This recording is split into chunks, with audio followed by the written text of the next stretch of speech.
पण एक नंबरचा आमचा माणूस 2 नंबरला जाऊन बसला, हा तोटा महाराष्ट्राचा मोठा झालेला आहे. एकनाथ शिंदे साहेब, असल्याच लोकांनी तुमचं नुकसान केलं, तुम्हाला ते सारखं समजावून सांगतायत, काय हरकत नाही. एक नंबर हा एक नंबरच असतो.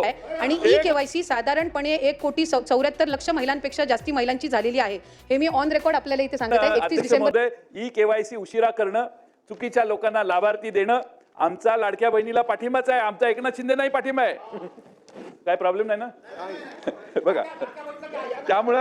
त्यामुळं सगळ्यात राज्य सरकार तुमचं येण्यात फायदा झाला लाडक्या बहिणीचा.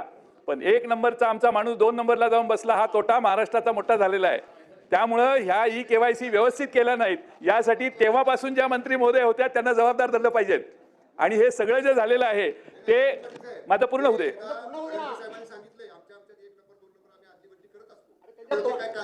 अध्यक्ष महोदय, एकनाथ शिंदे साहेब, असल्याच लोकांनी तुमचं नुकसान केलेलं आहे. एकनाथ शिंदे साहेब, असल्याच लोकांनी तुमचं नुकसान केलं, तुम्हाला ते सारखं समजावून सांगतायत, काय हरकत नाही. एक नंबर हा एक नंबरच असतो. एक नंबर हा एक नंबरच असतो. ठीक आहे. आमचं नाही अध्यक्ष महोदय, माझ्या मला संरक्षण द्या. म्हणून माझा अध्यक्ष महोदय प्रश्नाला सन्माननीय मंत्री महोदयांनी उत्तर दिलं नाही की ज्यांनी चुकीची केवायसी भरली किंवा भरली नसेल त्यांच्यावर आपण गुन्हे दाखल करणार का. आणि दुसरा प्रश्न म्हणजे अध्यक्ष महोदय, या योजनेने, गिरीश महाजन साहेब, या योजनेने काय परिणाम झाला, तर तुम्ही सगळे इकडे येण्याच्या म्हणजे झोल्यात होता, पण तिकडे गेला. त्याला जो प्रमुख, ज्याने हे तुम्हाला योजना आणायचं काम केलं, त्या माणसावर अन्याय होतोय असं आता अलीकडे आम्हाला वाटायला लागले. त्यामुळं आता ते देसाई शंभूराजे काय म्हणतायत की 1 नंबरचा 2 नंबर जाईल, तर 2 नंबरचा 1 नंबरही जाऊ शकतो. हे आता 1 नंबर इथं नाहीये म्हणून असं तुम्ही म्हणताय. त्यामुळे 2 नंबरचा माणूस 1 नंबरला जाणार आहे या 5 वर्षात, एवढं तुम्ही जाहीर करा. आमचं काही म्हणणं नाही. अजून डबल 1500चा 2100, हा शेवटचा प्रश्न, 1500चा रक्कम 2100 कधी करणार हे आम्हाला जाहीर करा. आणि 1500 रुपयाची आपण घोषणा शिंदे साहेबांनीच केलेली आहे, 2100 रुपये करणार, तर ते 2100 रुपये या आर्थिक वर्षात आपण करणार का पुढच्या आर्थिक वर्षात करणार. की बहिणी योजनेचे ऍप्लिकेशन सर, ज्याचा उल्लेख आपण आकडेवारीचा केला, ॲपवर साधारणपणे 1,34,85,000 इतके ॲप्लिकेशन्स आहेत. आणि पोर्टलवर ज्याचा आकडेवारीचा आपण उल्लेख केला ते 1,06,00,000, असं दोन्ही बायफर्केशननी हे 2,43,00,000 आहेत. आणि ते आकडे आत्ताही आपल्याला ॲप आणि पोर्टलवर दोन्हीवरही आपल्याला पाहायला मिळतात. मी ह्याची, कारण आपण रजिस्ट्रेशन करताना ज्यांना ॲप सोयीस्कर पडतो त्यांना ॲप, ज्यांना पोर्टल सोयीस्कर पडतो त्यांना पोर्टल, अशा पद्धतीने आपण दिलेला आहे. मी साहेब या संदर्भातली आपल्याला सविस्तर माहिती ही त्या ठिकाणी ठेवते. आणि त्याच्यामुळे लाभार्थ्यांची संख्या ही व्यवस्थित रजिस्टर्ड पद्धतीनं आहे. दुसरी महत्त्वाची गोष्ट म्हणजे जी काही रिकव्हरीची प्रक्रिया आहे, ज्या सरकारी कर्मचाऱ्यांनी त्या ठिकाणी लाभ घेतलेला आहे ती 2 महिन्याच्या आत पूर्ण केली जाईल. 12,000 का 12,500 जे पुरुष लाभार्थी सुद्धा जे दाखवण्यात आलेले आहेत स्क्रुटिनीमध्ये, त्या संदर्भामध्ये सुद्धा क्रॉस व्हेरिफिकेशन करून त्याच्यातले किती जेन्युइन बेनिफिशरीज आहेत, किती फेक बेनिफिशरीज आहेत, या संदर्भातली हे करून त्या संदर्भातली चौकशी करून त्यांच्यावर कडक कारवाई केली जाईल. महाराज, लाडकी बहीणची चर्चा काल कुठलंही कारण नसताना मुख्यमंत्र्यांनी या सभागृहात उपस्थित केली. आज योगायोगाने लक्षवेधी लागली. अध्यक्ष महाराज, माझा स्पेसिफिक प्रश्न, अध्यक्ष महाराज, आणि ज्यांनी सुरू केलेली होती ते सभागृहात आहेतच, एकनाथ शिंदे साहेब.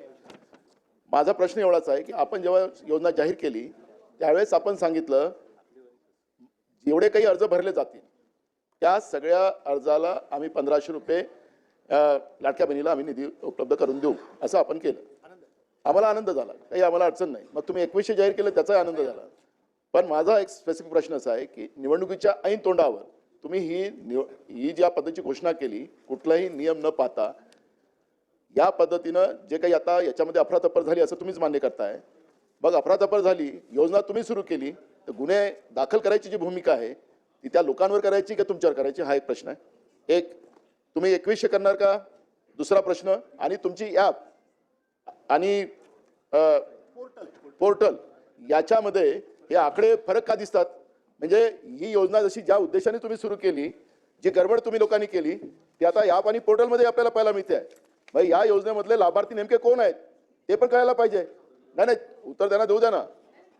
या सुरुवात म्हणजे चुकीची माहिती रेकॉर्डवर जाऊ नये म्हणून मी एक क्लेरिफाय करते. लाडकी बहीण योजनेचे फॉर्म घेत असताना आपण ऑफलाईन, आपण ॲप, आपण पोर्टल असे वेगवेगळे माध्यमं लाभार्थ्यांसाठी उपलब्ध करून दिले होते आणि म्हणून त्याच्यामध्ये ॲप आणि पोर्टल हे दोन्हीही प्लॅटफॉर्म्स आहेत आणि हे दोन्ही प्लॅटफॉर्म्स असताना जे ऑफलाईन फॉर्म पण जे अंगणवाडी सेविका असतील, आशा सेविका आहेत, तिथले ग्रामसेवक आहेत, वेगवेगळी जे सरकारी यंत्रणा आहे यांना सुद्धा आपण तिथं लाभार्थ्यांना सोयीस्कर पडावं रजिस्ट्रेशनसाठी त्या दृष्टिकोनातून आपण हे केलेलं आहे. आणि KYC साधारणपणे 1,74,00,000 महिलांपेक्षा जास्ती महिलांची झालेली आहे.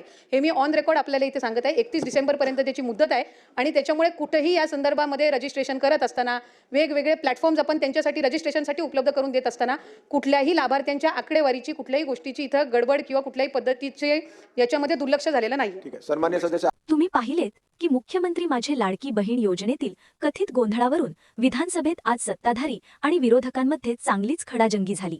नाना पटोले यांनी ॲप आणि पोर्टलवरील आकडेवारीतील मोठ्या तफावतीवर बोट ठेवत सरकारला जाब विचारला, तर मुख्यमंत्री एकनाथ शिंदे आणि संबंधित मंत्र्यांनी बोगस लाभार्थ्यांवर कारवाई करण्याचे आणि पडताळणी करण्याचे आश्वासन दिले आहे.